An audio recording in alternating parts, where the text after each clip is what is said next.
Birinci seminercimiz toplumsal gidişatı belirleyen meselelerde ulemanın rolündeki gerilemenin sebepleri konulu başlığıyla Ali Bapir hocamız başlayacak. Resulillah Muhammedin ve alihi'l muhtedin bihudah min's sahbi vel azvaci vel qarabati ve't tabi'in lehum bi ihsanin ila yevmi liqa'illah. Bidayeten eşkurul qaimin ala hada'l multaqa ve es'alullaha'l kerim en yecziyehum hayral ceza. Böyle bir toplantıda bizleri buluşturan Allah'a hamdolsun. Direkt konuma girmek istiyorum. Vakti değerlendirmek adına direkt konuya başlamak istiyorum.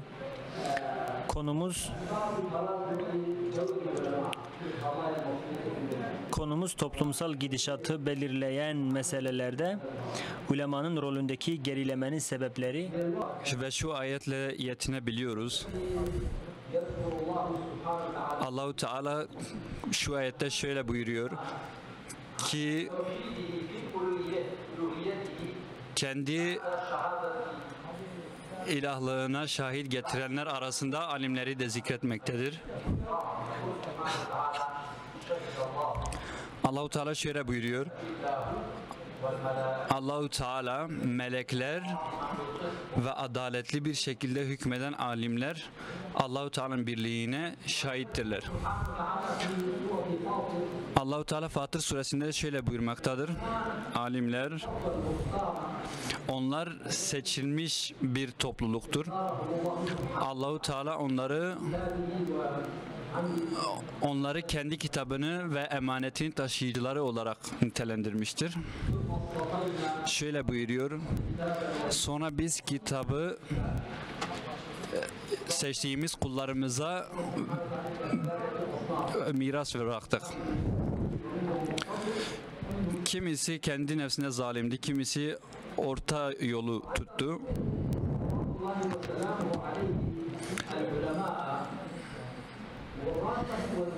Ki peygamberler de kendileri, alimleri kendi vekilleri ve mirasçıları olarak bırakmışlardı. Çünkü Peygamber Aleyhisselatü Vesselam şöyle buyuruyor. Alimler peygamberlerin varisleridirler. Peygamberler bir dinar veya bir dirhem bırakmamışlardır. Bilakis ilmi bırakmışlardır. Kim onu alırsa büyük bir pay almıştır.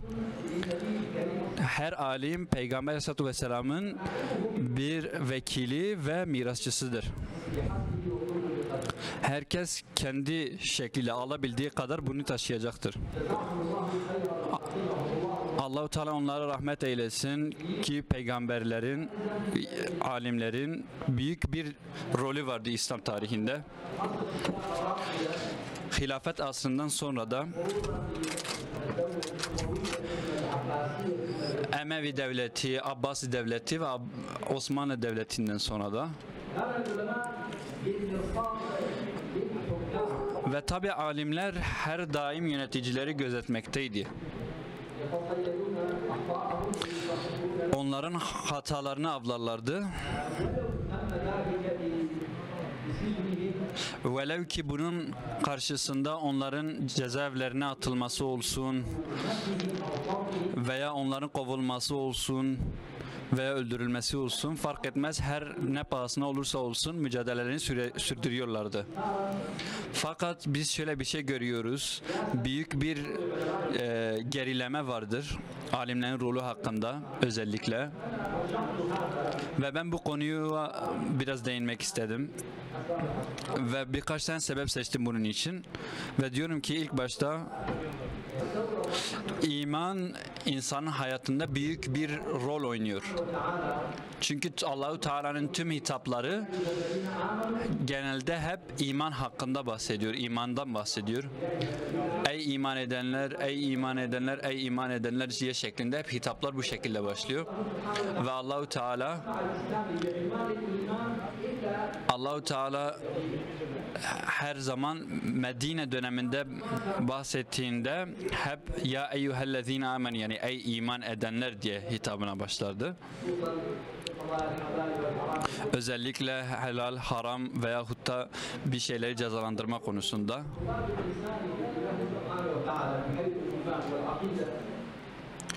Özellikle de akide ve iman konusunda. İkinci sebep takvanın, tezkiyenin azalması, yani geniş ve hakiki olan imanın azalması. Çünkü iman zayıflarsa takva da zayıflar, tezkiye yani insanın kendi nefsini temize çekmesi de bu azalır.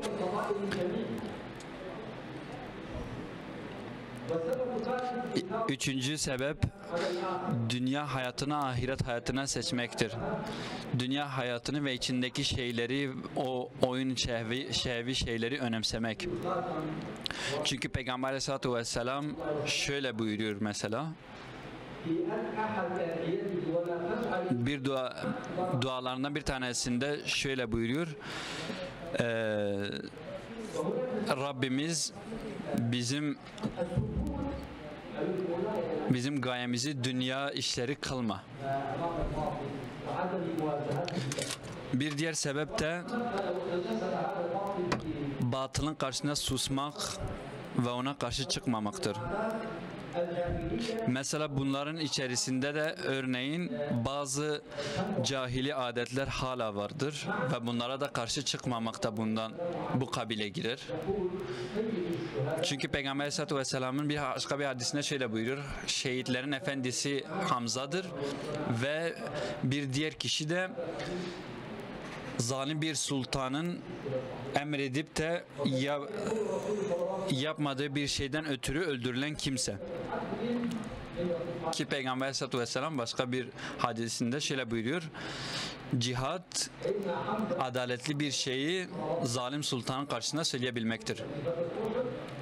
Mesela Uhud gazvesinde şehit edilen Hazreti Hamza birinci seviyeden oluyor. Birinci seviyeden şehitlerin efendisi oluyor. Ayrıyeten de ayrıca bir diğeri de zalim sultana karşı çıkıp dediklerini yapmayıp şehit edilen kimsedir. Aynı kefenin içerisinde neredeyse bırakılabiliyor. Fakat alimler bu dönemde, bugünümüzde alimlerin bu rolü maalesef azalmıştır. Çünkü zira alimler bu dönemde resmi birer memur gibi gözüküyor. Öyle görülüyor.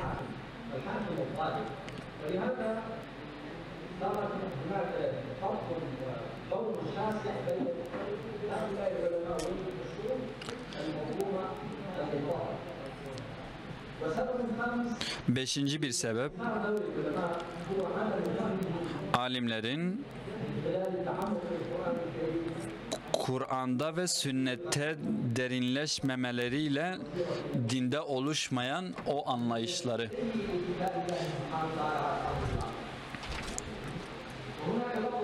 Bazı alimler mesela şöyle dediler. Eskiler yenilere bir şey bırakmadı. Yani eski alimler şimdikilere bir şey bırakmamıştır. Bilakis bunu şiar edinmek yanlıştır. Şöyle demek doğrudur. Eskiler yenilere çok şey bıraktı. Çünkü onlar Kur'an'ı kendi bakış açılarıyla ve dönemlerine, vakalarına indirgeyebilip kendi ihtiyaçlarını, sorunlarını giderebildiler. Bir diğer sebep kendi meşreplerine, mezheplerine, medreselerine, tarikatlarına çekilip vakaya inmemeleridir.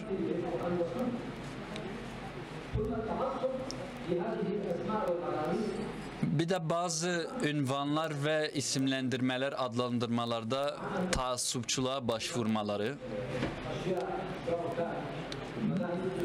İster bu fıkhi mezhepler olsun veya insanın kendi nefsini tezkiye etme hususunda yani davet bakış açıları olsun.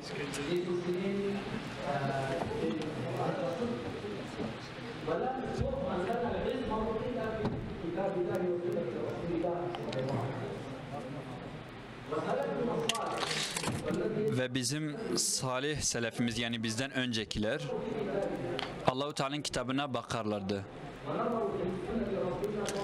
Peygamber sallallahu aleyhi ve sellem'in sünnetine bakarlardı ve kendi vakalarına, kendi günlerinin rasyonelliğine bakıp ona göre Kur'an'dan hüküm çıkartırlardı ve ihtiyaçlarını, günlerinde oluşan sıkıntılarını giderirlerdi. Bizim de onlar gibi yapmamız lazım. Sadece onların fetvalarını taklit etmememiz lazım.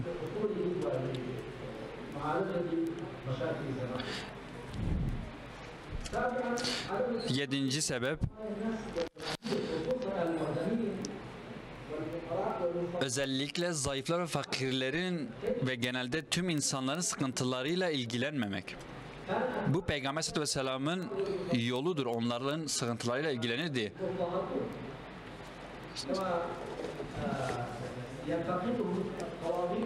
Nasıl ki onların dönemindeki müstekbirler onları eleştirirken şöyle derlerdi.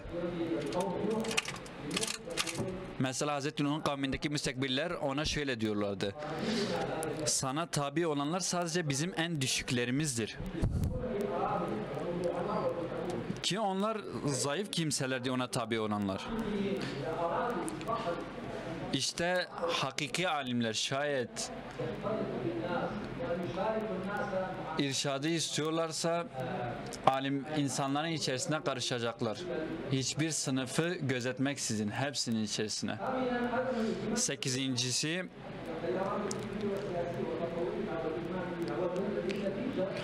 kendi dönemlerinin siyasi ve fikri akımlarıyla olan ilgisizlikleri, ki bundan ötürü şöyle bir şey ortaya çıkıyor, böyle bir netice ortaya çıkıyor.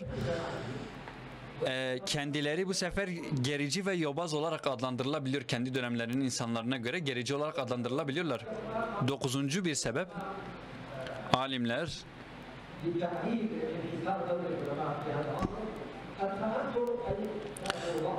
bazılarının sekülerizme kapılması, onlardan etkilenmesi ve dünya ve ahiret hesabını ortaya katmayan bir akımlara veya başka fikirlere kapılmaları. Sekülerizmden etkilenebilenler de var bu dönemde.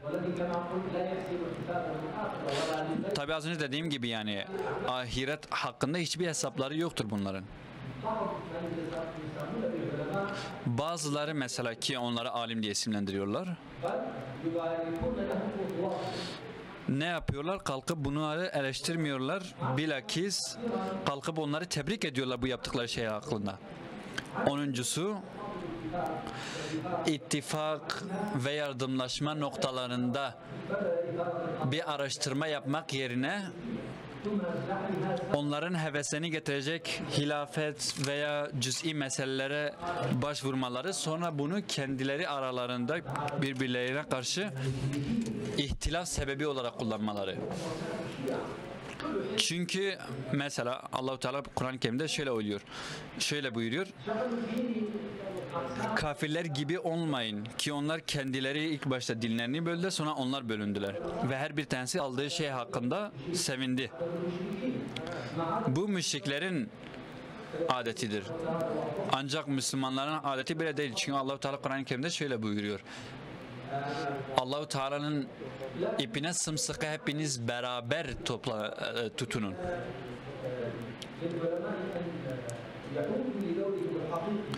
Tabi alimlerin nasıl eski rollerine, eski dönemlerine, eski heybetlerine dönebilmesi gerekiyor. Şöyle bir şey lazım. Alimlerin ilk başta hakiki bir imana yönelmeleri lazım.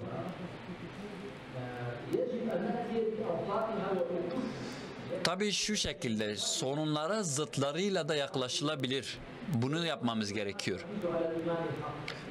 Yani iman zayıflamışsa hakiki imana dönmemiz gerekiyor. Hem ahlak, hem tezkiye, her konuda. Yani Yani alimin kendi ibadetiyle tanınması lazım. Gece namazlarıyla ve sünnet oruçlarıyla ve benzeri ibadetlerle, kendi istikametiyle, dine olan doğruluğuyla, dine olan sadakatiyle bilinmesi lazım. Ve tavazusuyla. Sonra Allah-u Teala'nın rızasını ve ahireti dünya hayatından ve içindekilerden öncelemek.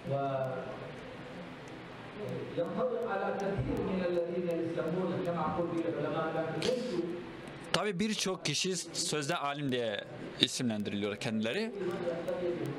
Yani ki bunlar da insanlar da onlara tabi olurlar ve bu söylediklerimizi gerçekleştirmeyen kişilerdir. Ve zalim yöneticilerin karşısında durup onların hatalarını düzeltmek lazım. Sonra Kur'an ve sünnete çok iyi bir bakış açısıyla bakıp dinde derinleşmemiz lazım. Tabi alimlerin dar kafalı olmaları onlara yakışmaz. Bilakis müsamahakar olabilmemiz lazım, geniş ufuklu olabilmemiz lazım.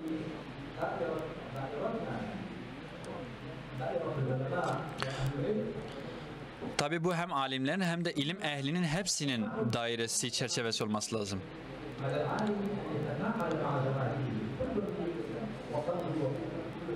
Bunu herkes kendi toplumunda, kendi beldesinde yapabilmesi lazım.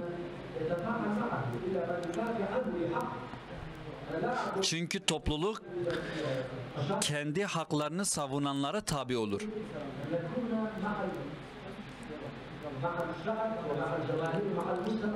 Bizim toplulukla beraber olmamız lazım. Tabii hak meselelerde, hak davalarda. Toplumun içerisinde karışabilmemiz lazım.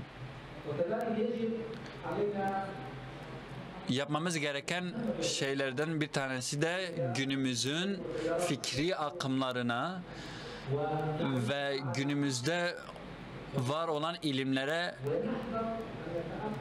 önem vermemiz lazım.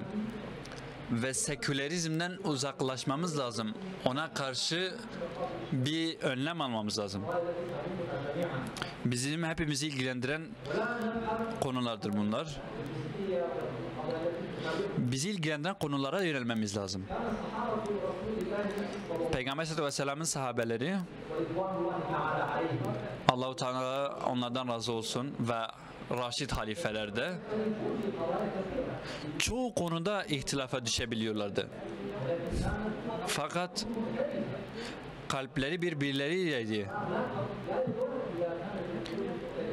Bu tabi kalpleriniz birse size bir sıkıntı oluşturmaz, yapacağınız hiçbir ihtilaf ise bir sıkıntı çıkarmaz, zira kalbiniz birdir orada. Çünkü Peygamber Aleyhisselatü Vesselam hep dua ederdi, ey Allah'ım onların kalplerini hep bir ulfet koy aralarına diye. Bir iki şey Kürtçe söylemek istiyorum. Birbirimize karşı yumuşak davranmamız lazım. Beraber birbirimize yardım etmemiz lazım. Allah bizim yardımcı olsun. Burada Hüdapar bunu gerçekleştirdi. Başka yerlerde de biz de bunun gibi şeyleri düzenlememiz lazım.